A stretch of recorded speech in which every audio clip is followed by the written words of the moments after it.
as a former public servant and having listened there to some of the comments and all the hassle that's going on at the moment, I'm still proud to have been a public servant, and I've always, my own departments that I've tended to work in latter years have been at the interface between the public service and the private sector, the sense of the various sectors, and we've had responsibility for a lot of the commercial state companies. So we would have seen at very close hand a lot of the changes, not least Aer Lingus post 9/11. Peter's own union got very involved, and the dramatic change that took place there within about 6 months. So I'll work away myself on this, I think, will I?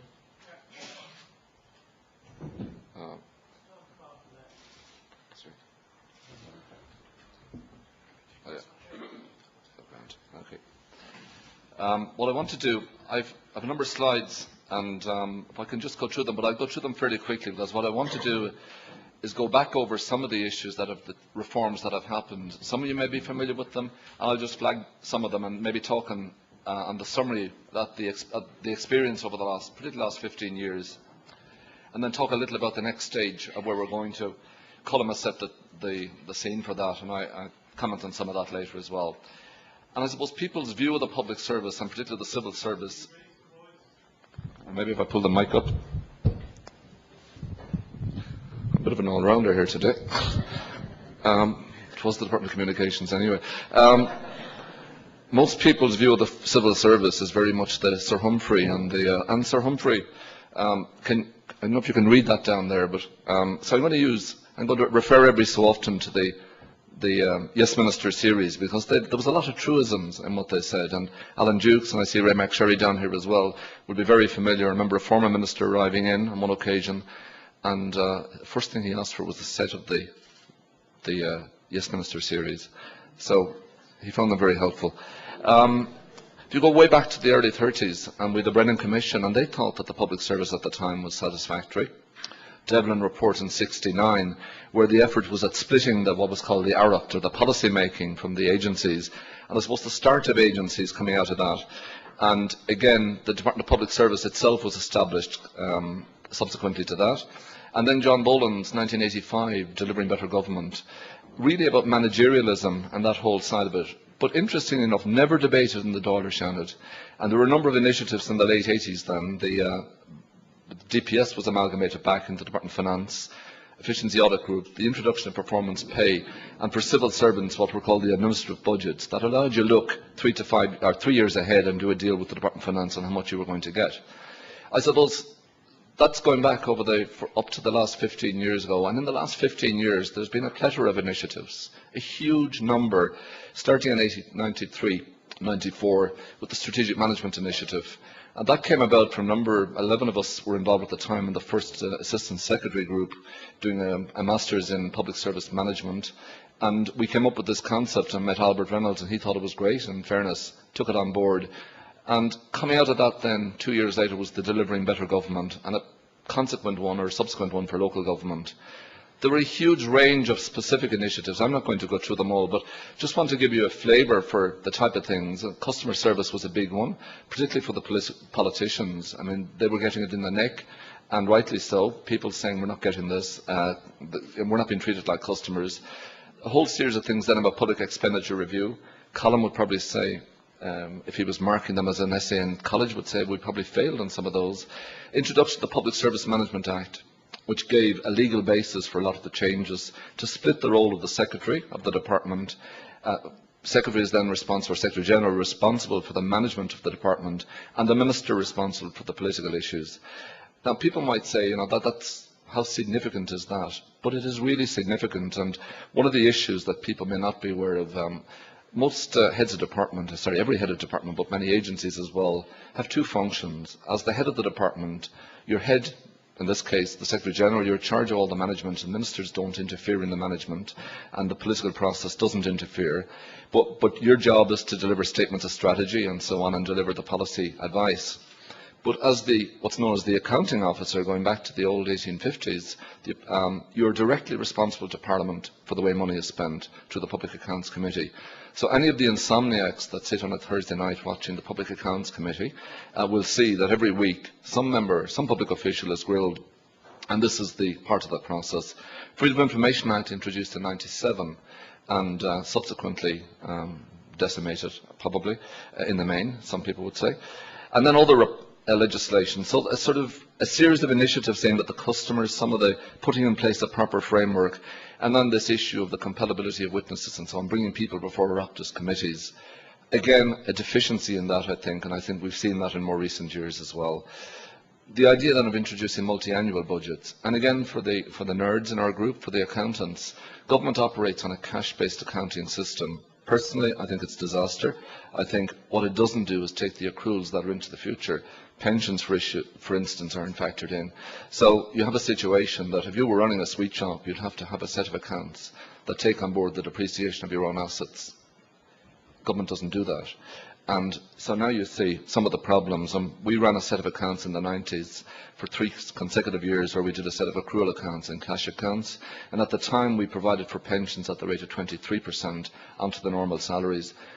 Those figures today, I think if Colm talked to his colleagues on the actuarial side, would probably be closer to 50%. And so then, late 90s and going into 2000, the introduction of the performance management development. Again, very much issues taken from international, what was going on across the system worldwide, introducing some of the managerial concepts into the civil and public service, starting generally with the civil service and moving outwards, code of standards, code of behaviour and so on. The idea of statements of strategy then, that within 6 months after a new government coming in, every department has to issue a statement of strategy, signed off by the Minister about what they're going to achieve. It's a 3-year strategy. I'm sure everyone reads them. I mean, they're gripping reads, and I can see it already just looking down there that you're all familiar, you've all done this. Benchmarking report, and maybe come back to that later because it's an issue that comes up all the time now in the media, the 2002 benchmarking. And then the decentralisation plans for 10,000 civil servants. There's obviously someone doesn't want decentralisation. I think one of the issues that there's a very strict cabinet procedures issue that documents are circulated in advance to all departments, they're given time to come. And government then, people mightn't believe this, but then all the comments are put down and the government make a decision based on that. Interestingly, decentralisation was never circulated in advance, so you didn't have that debate. And personally, I think that when governments bypass the process, you end up with very bad decision-making. There's a process there that has stood us in good stead for many years. My view, very much, is stick to it. You mightn't like the results, but stick to it for a very good reason. There were a number of reviews of Strategic Management Initiative and Delivering Better Government. There was an independent evaluation done. It said it's a more effective organisation. The programme is far from complete. But deeper engagement by the politicians is critical. And to be honest, the Strategic Management Initiative had very little political engagement. It was driven by civil servants themselves in an effort to take ownership of our own future. In other words, not to wait for someone outside. The CNAG, Controller and Auditor General, again gave a report in 2007 and talked about, about the lack of, I suppose, coordination. Many of the issues we deal with today in government, they're not just economic issues, I think everyone accepts that, but they're not within your own gift either. If you're dealing with the climate change issue, you have half the government involved in it. If you're dealing with children, for instance, you have health, you have education, you have social welfare. So the challenge today is to get different agencies, different government departments working together with a specific solution in mind. Unfortunately, departments and organisations and individuals often go in on the basis of how can I mitigate my own, whatever I have to do as a result of this meeting. So there's a challenge in that. Quality assurance then, setting up of quality assurance, customer service, a new act on recruitment, and that again allowing individual departments to recruit people, not that there'll be much recruitment I think now, a new standard of codes of behaviour and new civil service regulations to allow for dismissal of staff and the like. Previously what you had to do was a civil servant couldn't be dismissed without it going to government. And the issue was discussed and had to be discussed at government. I'm not saying, none of us are in the business of wanting to dismiss people, but there comes a time in every organisation when tough decisions have to be made. So that facility has been made much more, I think, sensible in fairness. 2006, the government decided to do the OECD report that Peter's talked about, and I'll come back to that in a second. A number of organisational checks, as they call them, looking at different departments, and again starting with the big ones, starting with the health and so on like that. And then I suppose the government were keen, to get new systems for reporting to government on how departments are doing. And I'll give you an example of that in a minute, and I'll just be interested to get your comments on it. And a final one on that, I suppose, is the idea of leadership. I mean, organisations don't change things. It's people who change things ultimately, and it's about leadership and creating a cadre of leaders and supporting them. And one of the comments I'd have here, again, for the politicians in our midst, is that this culture that has grown in recent times of a blame culture on everything, allowing no risk-taking. And so we're not going to get out of the situation we're in without taking risks. And again, I plead with people to think about taking risks means that sometimes you get it wrong. So we have to be willing as a country to do that, and measuring performance. Go back to Peter McClune has talked about the main conclusions. I won't go over them. To talk about the relative low number of public servants. It's on track in public sector reform and so on. I think when you look at globalisation today, the paradox of globalisation for me is if something can be done anywhere in the world, it's the local issue that makes it important, the local quality of life, the local sort of economic situation, the cost of the cup of coffee or tea or whatever it is locally. It's also the quality of the public service becomes a key issue. A lot of the companies we deal with in this country, Jim O'Hara was here from Intel last night, have a system that they apply across the world. And what we need to do to distinguish ourselves is a good quality public service. I'm not talking about bloated or whatever now, but I'm just talking about the quality of advice and the quality of service delivery.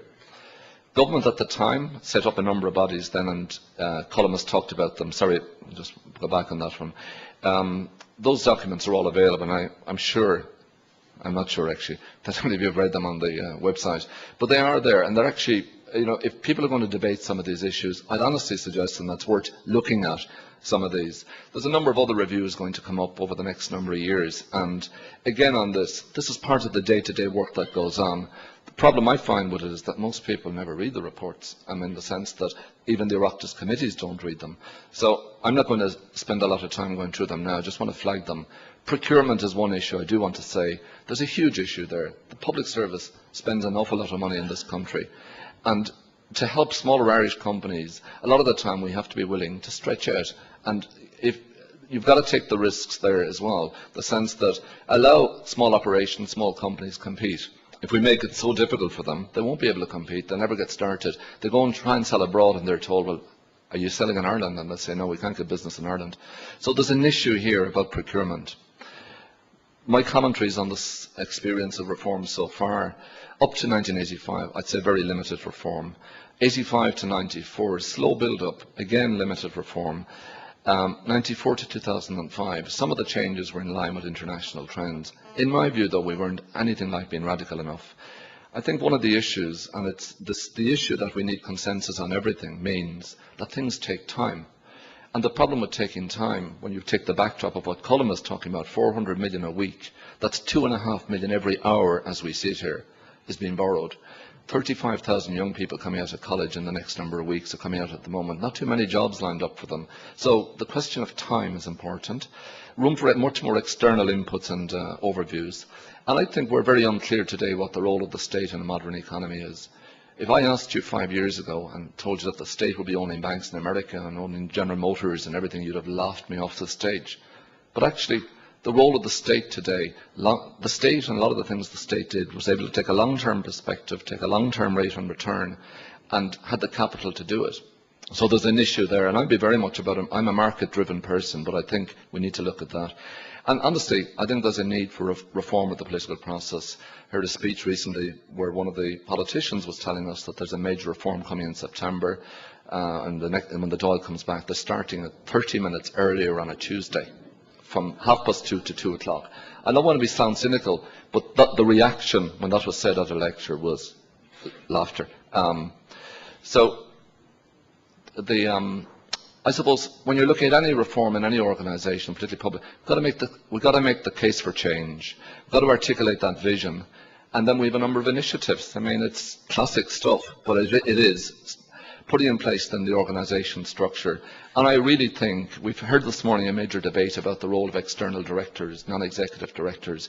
There is a need, I think, for experienced outsiders here who have experience of driving major change. When you look at the composition of the Dáil today, you find very little managers or business people who have experience of driving major change in major organisations. And I think we should use them, whether by bringing them into the Senate or whether by bringing them on in other ways. But I think we do need to tap into that experience and expertise that's out there.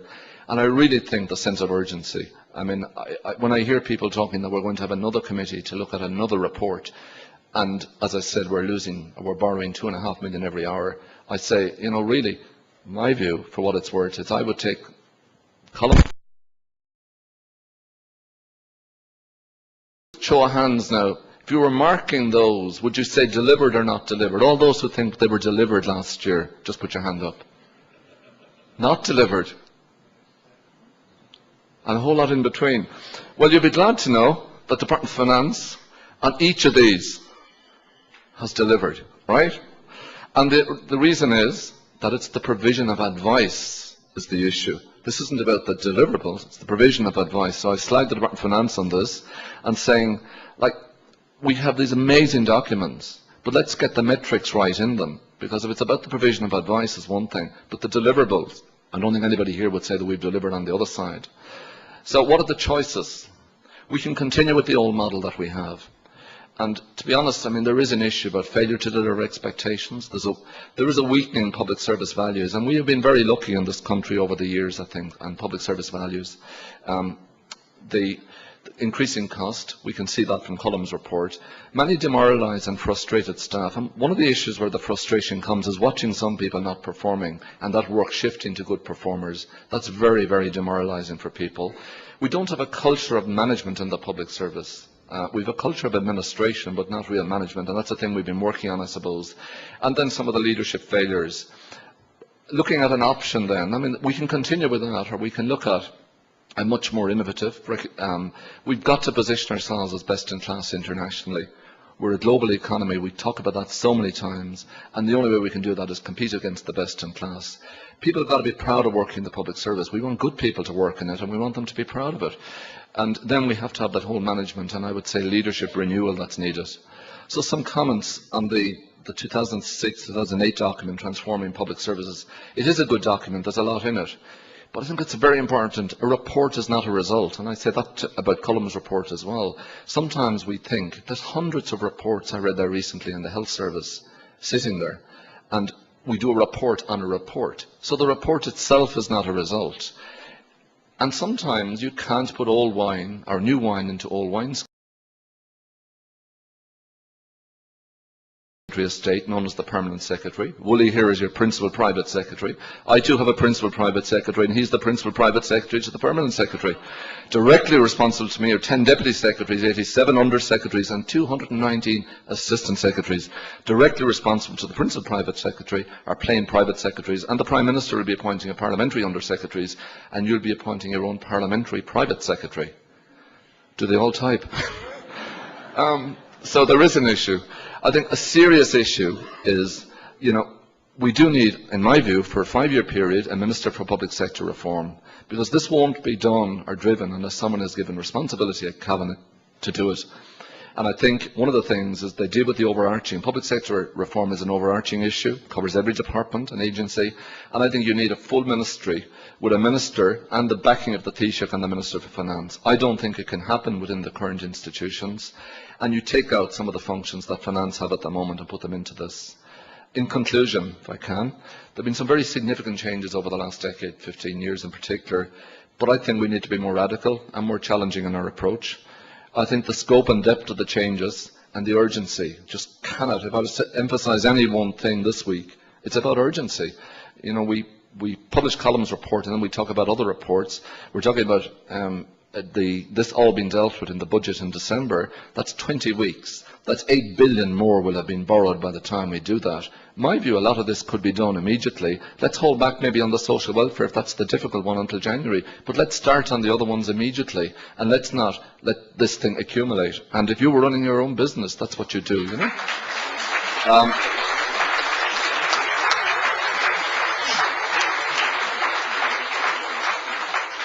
You certainly wouldn't be going off on holidays for 8 weeks, and I think that, you know, if you're borrowing that amount of money, 2.5 million every hour, you wouldn't be going on holidays. You'd actually come in and you'd...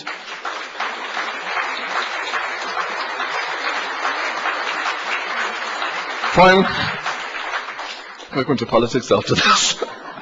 Finally, I think we dealt with Northern Ireland and some other issues in a very interesting way. We got cross-party consensus. In my view, some of the issues on public sector reform are so important for the long-term future of the state that we actually could do with some consensus and just get on with it, but it doesn't change every week or every month with any change of government. This is one that, look, if you want your kids to be working in this country and want them to have good jobs and you want your own pensions in the future, we've got to take the action now. Not in 6 months' time, not in 12 months' time. Do it now. That's my final conclusion. Thanks very much.